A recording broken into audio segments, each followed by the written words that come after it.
Guys, akhirnya kesaksian lengkap kasus pembunuhan Vina Cirebon terbongkar. Hello everyone, welcome back to Midday Project. Seperti biasa kita akan membahas apa yang lagi viral di media sosial. Guys, dari banyaknya alur skenario yang ada pada kasus pembunuhan Vina Cirebon, hal tersebut banyak mengundang huru-hara warganet yang beramai-ramai penasaran siapa sih pelaku sebenarnya dan kenapa kasus ini susah banget diungkapkan. Yap, bener banget, kasus ini emang gak ada habisnya diperbincangkan di media sosial. Tidak kunjung selesai ya guys. Untuk nyari siapa pelaku sebenarnya aja sesusah itu. Kita udah sempat bahas tentang kasus ini sampai beberapa video juga. Nah, karena kita nggak tahu ya harus mempercayai pihak yang mana dan siapa, akhirnya muncul informasi tentang kesaksian seorang pemilik warung yang berada di lokasi saat kejadian tersebut guys. Nah, jadi pemilik warung ini menyampaikan kesaksian lengkapnya. Tanpa berlama-lama lagi, untuk mengurangi rasa penasaran kita langsung aja cari tahu gimana sih informasi lengkapnya.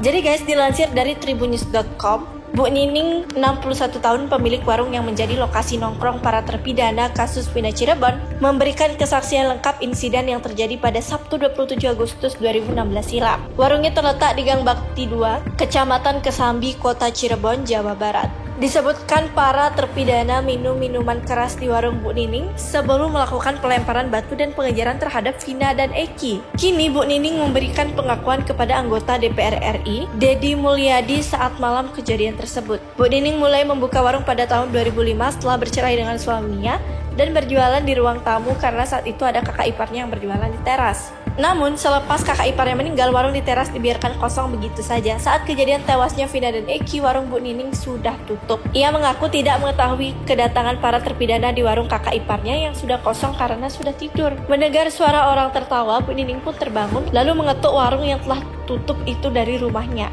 Lampunya mati itu. Jangan berisik, saya mau tidur. Ada yang bilang pindah-pindah, Bu Nining terganggu. Ucap Bu Nining menirukan suara di warung. Saat mengusir para terpidana, Bu Nining mengaku tidak mengetahui kasus Vina Cirebon. Jadi gitu guys informasinya, ternyata sama aja ya, belum menemukan titik terang. Karena pada saat kejadian, pemilik warung ini nggak ada katanya.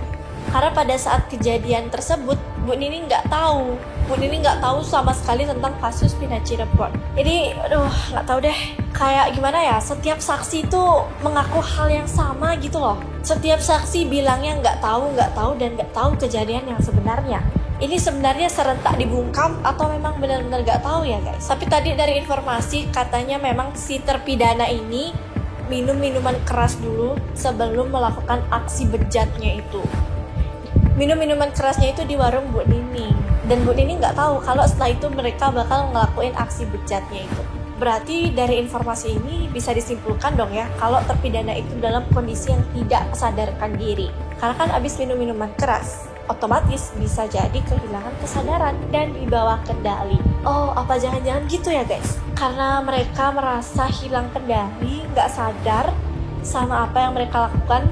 Jadi ketika mereka udah sadar nih melakukan itu, gak ada nih yang mau ngaku. Tutup-tutupin deh, buat skenario jadinya kayak gini. Dan mungkin aja yang lakuin itu emang bener punya power, jadinya dengan gampang menutupi apa yang udah dia lakukan. Tapi entahlah ya apa yang sebenar-benarnya terjadi. Kita emang gak ada di lokasi kejadian itu. Ya kita juga cuma bisa menerima informasi aja. Semoga kasus ini cepat-cepat menemukan titik terang ya. Karena setiap hari update terbarunya itu janggal terus dan makin kesana makin kesini guys. Selama 8 tahun kasus ini ditutup, berarti pelakunya itu merasa tenang. Berarti pelakunya itu sempat merasakan ketenangan.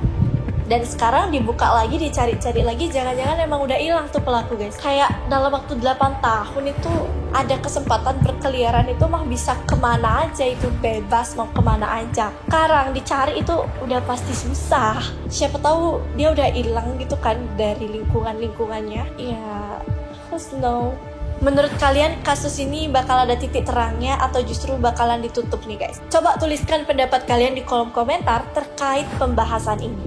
Anyways, gitu dulu ya video kali ini. Jangan lupa untuk like, comment, and subscribe channel Midday Project. Dan jangan lupa untuk nyalakan notifikasi kalian supaya kalian gak ketinggalan berita terupdate dari Midday Project. Thank you so much for watching and see you next video. Bye-bye!